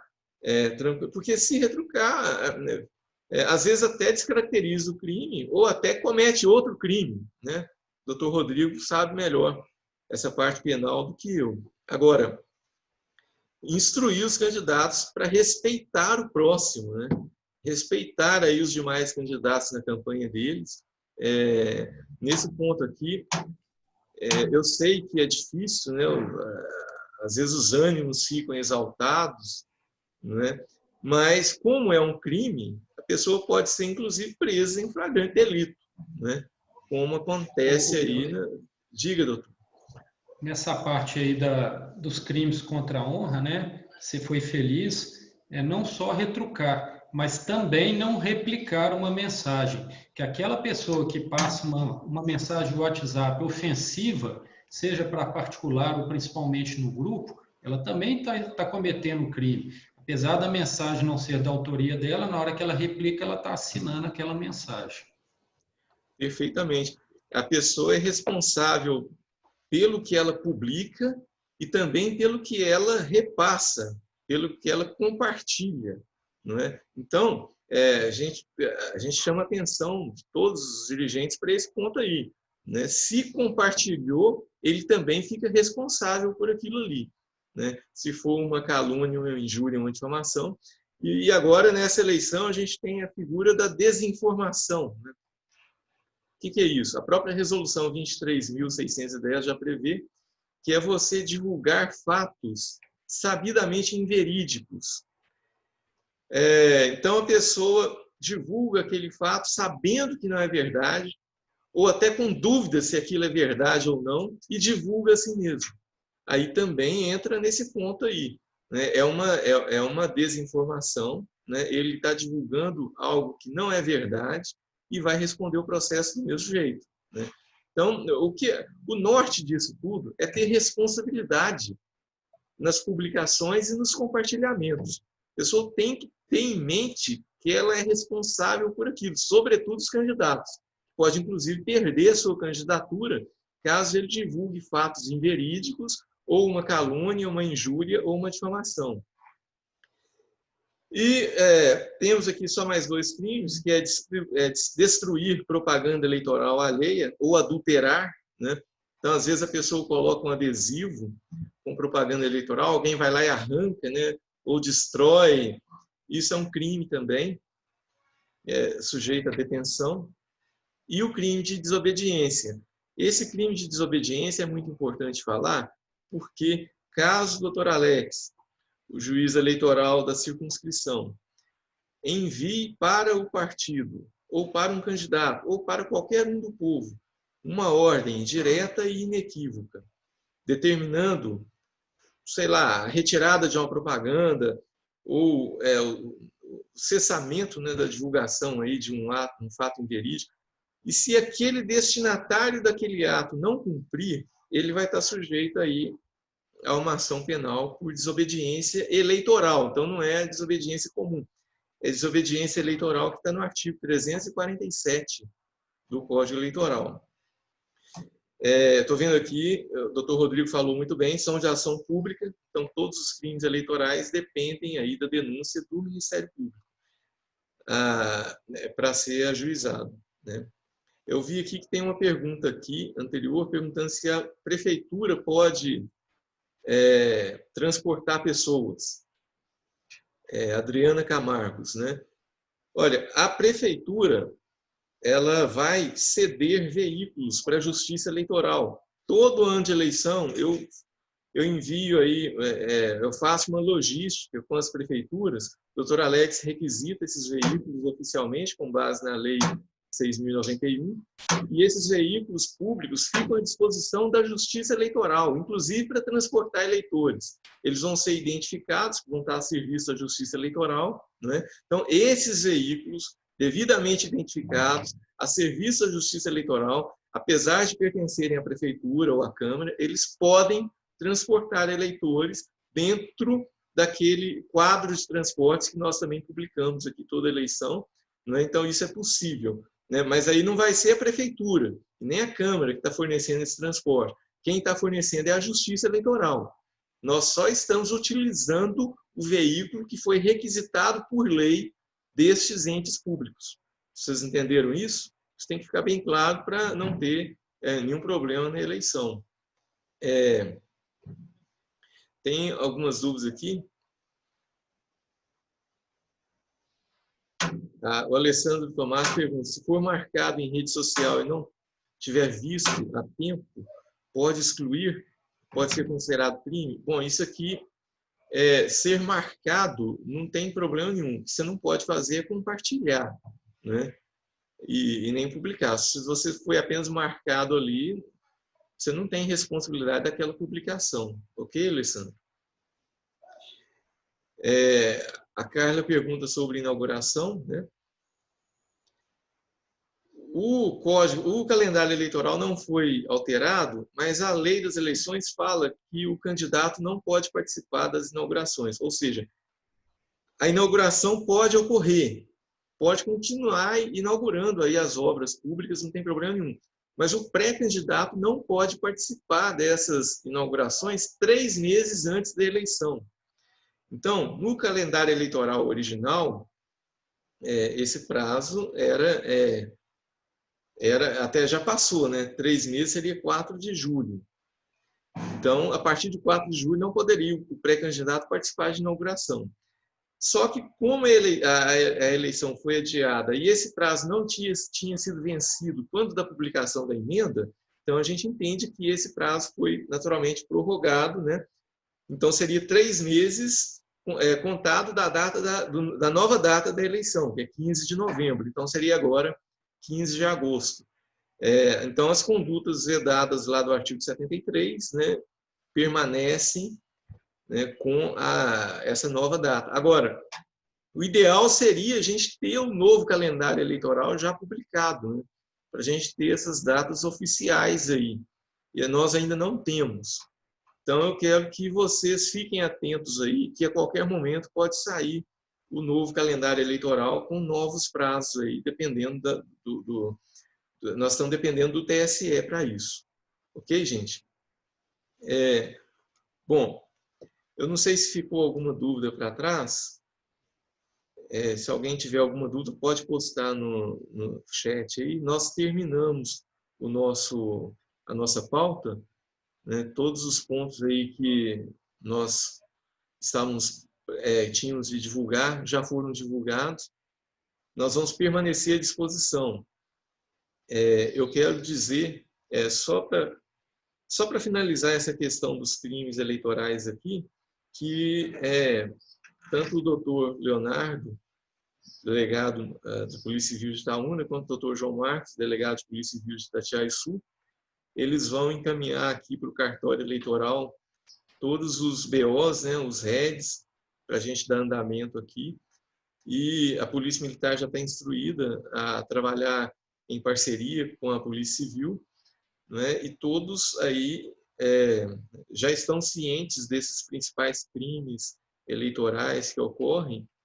E o Varley está perguntando se foi gravada. Eu fiz a gravação dessa palestra aqui. Depois, se o Dr. Alex autorizar, a gente pode divulgar, né, no caso de alguém pedir. Bom, está autorizado, viu, Euler? Eu acho muito importante divulgar o que a gente discutiu aqui, porque tem pessoas que não participaram. Perfeito, perfeito. Então, quem desejar aí uma cópia, né, o arquivo dessa reunião, pode enviar um e-mail aqui para o cartório eleitoral, que a gente encaminha. Eu não sei se o arquivo vai ser suportado, né? Não sei se vai ser muito grande, mas pode, se não tiver jeito, a gente traz um pendrive, a gente grava num pendrive também, não tem problema não. Mas vamos tentar primeiro por e-mail, e se não der certo, a gente faz a gravação num pendrive e entrega para o interessado. A Carla está perguntando como vai acontecer a convocação dos mesários. Nós vamos convocar os mesários por carta ou pelo WhatsApp. Então, já está regulamentada aí a convocação pelo WhatsApp, então a gente vai fazer, a gente ainda está estudando aí a melhor forma, mas a princípio seria assim. A Joyce está perguntando, inauguração de obras e cadastramento de casa popular feito por parte do poder público. Essas obras sociais, isso tudo está previsto na Lei 9.504, né? na Lei das condutas vedadas. Então, como que eu vou dizer? Se esse cadastramento já tiver sido preparado há mais tempo, né, e tiver em andamento agora, né, não há essa proibição não. Mas eu não estou sabendo dessa divulgação de casa popular em Itaúna. Eu ouvi dizer, mas não estou sabendo direito, então não tem como manifestar, até porque é um caso concreto, né? Então eu peço que vocês estudem aí tanto a Lei das Eleições, onde está lá o artigo 73, as condutas vedadas, quanto a resolução 23.610, e se for o caso, peçam aí o apoio de uma assessoria jurídica. Matheus está perguntando disponibilizar nas nuvens a reunião. Sim, a reunião de treinamento de mesários, né? Vai ser tudo pela internet. Nós temos um EAD já preparado e também um aplicativo. Os mesários vão ser treinados em EAD, ou seja, vai ter um site lá do TSE, e também vai ter um app, com todas as instruções que eles precisam e além daquele manual que a gente tradicionalmente encaminha para todos os mesários quando das eleições. Mas nós não vamos fazer reuniões presenciais de treinamento por causa da pandemia, né? Então, o TRE não permitiu que fizéssemos essas reuniões. E eu quero dizer também, até para tranquilizá-los todos, que nós vamos receber do TRE e do TSE um protocolo sanitário para as eleições. Então, o eleitor que chegar para votar, ele vai ter que cumprir um protocolo de segurança, ele vai ter álcool em gel, ele vai colocar seu documento numa bandeja, né, para que ninguém toque nos documentos dos eleitores. Enfim, os mesários vão estar utilizando máscara, face shield, que é aquele acrílico, né, em frente ao rosto. Então, nós vamos ter um protocolo de segurança muito rígido em relação às eleições, vocês podem ficar tranquilos quanto a isso. E, inclusive, os pré-candidatos já podem ser alertados, né, de que podem ficar tranquilos. Nós ainda não sabemos se o período de votação vai ser aumentado ou não, isso ainda vai ser regulamentado pelo TSE, mas provavelmente vai ser aumentado em 1 hora, ou seja, vão ter 1 hora a mais de votação. O TSE quer colocar aí 1 hora para os idosos no início, mas eu acho que isso pode complicar um pouquinho, porque se algum mesário faltar, né, o presidente da mesa só vai ter os idosos lá para convocar a DOC. Então, isso pode criar algum transtorno. Mas essas questões todas a gente ainda está avaliando. Ok? Bom, se não tivermos mais perguntas, eu quero passar a palavra, então, para o delegado, doutor Leonardo. Eu não sei se ele quer fazer alguma manifestação. O senhor deseja, doutor?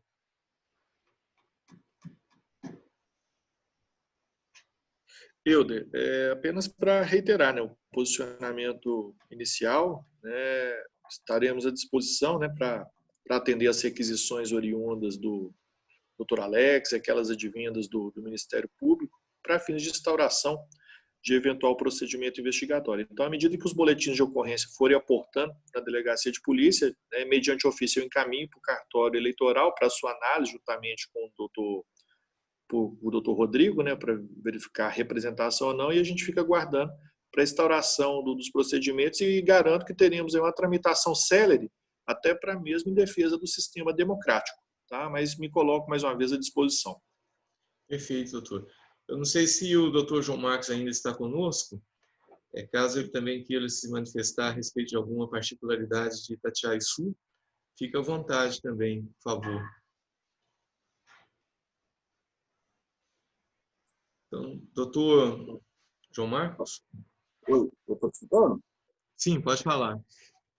Apenas reiterar da mesma forma que o doutor Leonardo expôs, né, que a gente está à disposição lá na cidade de Itatiaia-Sul para dar todo o suporte aí necessário à Justiça Eleitoral, em conjunto aí com a Polícia Militar. Em relação aos crimes, todos eles foram, né, os principais foram muito bem pontuados pelo Euder, né? E então não nada a acrescentar. E estamos à disposição aí. E obrigado, doutor. Só antes de passar a palavra para o doutor Rodrigo, só respondendo aqui, o Marco Túlio perguntou se as medidas sanitárias serão adotadas pelos fiscais. Sim, todos os presentes nas sessões eleitorais terão de seguir o protocolo sanitário. E o Luiz Henrique perguntou até quando poderá ser conferida a lista de pré-candidatos. Não existe lista de pré-candidatos, gente. Luiz, veja bem, os pré-candidatos não são registrados na Justiça Eleitoral. Nós só registramos os candidatos que podem ser registrados até 26 de setembro. Pré-candidatos não são registrados, então nós não temos essa lista aí. A princípio, todo mundo que queira se candidatar, em tese, é pré-candidato, ok? Mas não temos uma lista aí deles, ok? Bom, então, espero ter respondido aí essas questões. Vou passar a palavra para o doutor Rodrigo, manifestação final. Por favor, doutor. Bom, eu gostaria de agradecer, né, a oportunidade de participar da reunião. Fico satisfeito em poder representar o Ministério Público em mais uma eleição. Já trabalhei com várias pessoas que eu estou vendo aqui na tela. Eu não só sou promotor eleitoral nessa eleição, como também sou cidadão itaunense, né? Eu exerço minha cidadania aqui em Itaúna através de voto. E eu gostaria muito, né, que essa eleição retratasse vários aspectos bons de eleições anteriores que eu já trabalhei. Que as pessoas agissem dentro da ética, dentro do respeito com o próximo, com respeito às normas eleitorais, e que no final o saldo dessa eleição seja só um saldo administrativo, aquele que o cartório eleitoral faz para fazer o fechamento dos trabalhos eleitorais. Já digitei aqui 2 vezes no chat o e-mail da promotoria, estou com a recomendação aqui pronta. Você vai me passar, né, Helder, a lista dos partidos, dos diretórios, para eu poder encaminhar. Se alguém quiser se antecipar, ela já está digitalizada em PDF, é só mandar o e-mail para esse meu e-mail. Vou repetir, é 2pjitauna@mpmg.mp.br, que imediatamente, a partir de hoje, nós já começamos a disponibilizar essa recomendação. E, para encerrar, eu saio dessa reunião convicto de que o trabalho, essa iniciativa do Helder foi muito proveitosa, e já me coloco aí à disposição para outras reuniões. Acho que, né, podemos aí, de acordo com as necessidades das pessoas envolvidas no processo eleitoral, elaborar novas pautas. E também coloco à disposição todos os canais de comunicação da promotoria, os meus servidores, e eu também estou à disposição de todas as pessoas que estão envolvidas nesse processo eleitoral. Bom dia a todos e muito obrigado.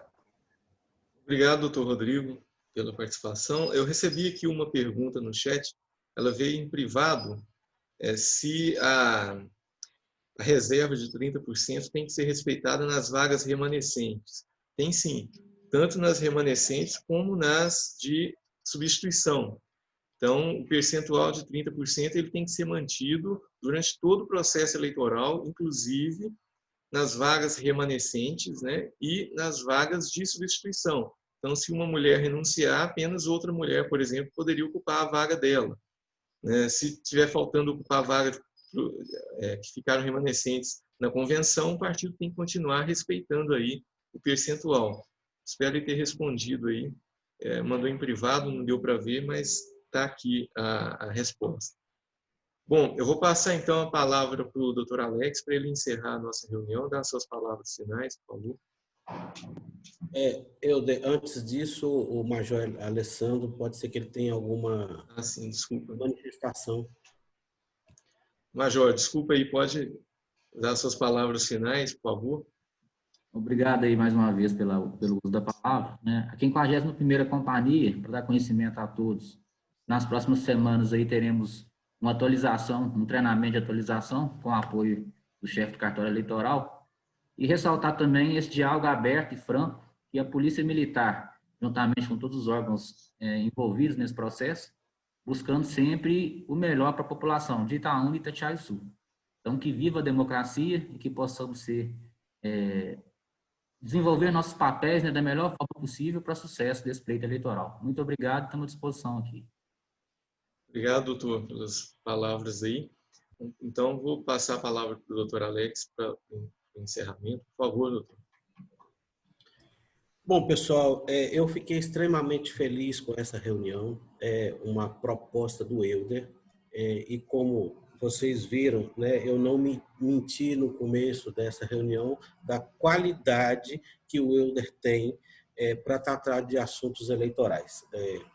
Uma outra coisa que me deixou muito satisfeito é que os questionamentos que vieram dos participantes, foram vários participantes, um público muito, de uma quantidade interessante. Os questionamentos que vieram nessa reunião demonstraram a preocupação de todos profundamente com um processo eleitoral democrático. Em momento nenhum eu vi ser trazido para a nossa discussão questões mesquinhas de discussões eleitoreiras, né? A participação, principalmente, que eu parabenizo, do pessoal da imprensa, demonstrou essa preocupação com o processo eleitoral democrático e limpo. E acredito que isso vai se traduzir nas ações efetivas do próximo pleito, né? Nós estamos à disposição de todos, eu agradeço a participação e sei que saio daqui hoje bastante satisfeito com esse encontro. Muito obrigado a todos. Muito obrigado, doutor Alex. Então, eu agradeço a todos, desejo a todos um bom dia, declaro encerrada a nossa reunião e já de antemão já deixo todos sobre aviso de que eu vou enviar um e-mail para vocês marcando a nossa próxima reunião sobre a questão da propaganda eleitoral no rádio e na televisão. Ok, gente? Um abraço a todos aí, muito obrigado.